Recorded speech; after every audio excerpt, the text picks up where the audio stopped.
Yes, ku Prejan Media gwe najo sinzira okubanga essaawa zino weekumidde ku mukutu tugamba subscribinga onyigena akade osobole okubanga update zonna ezigenda maaso mu ggwanga lyattu Uganda tosubwako yadde neemu. Yes, olunaku olwaleero essaawa zino zennyini amawulire ge twakafuna kigambibwa okuba nti ekifo ekimanyiddwa nga Akamwesi. Akamwesi kiri saidi za wali ekawempe saidi zaawo ekyebando era nga ekifo ekyo kiringa ekyokusanyukirwamu olw'ensonga nti moolo eri awo erimu ebintu bingi baali bakagizimba naye ate emabegako awo waaliwo omu ku batujju gwe baakuba amasasi saidi zaawo nga kigambibwa okuba nti yali mu lukwe olw'okuba nti yali ayagala kuba moolo eyo.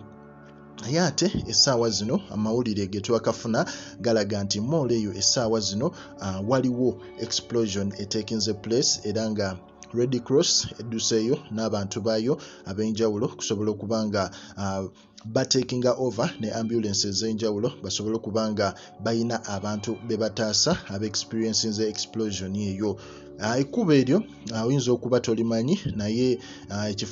waliwo ekifo kye bayita ekyerisa ekikubo ekyo saidi zaawe wali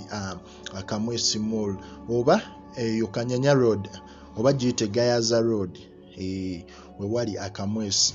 saidi zaawo ekyebando era nga essaawa zino explosion eyo wetekinze place naye tugenda kuba tukuwa update zonna ezinaaba zifollowinze story eno. Likinga commentinga onyige n'akade oleme kusubwa mawulire gonna gagenda maaso mu ggwanga.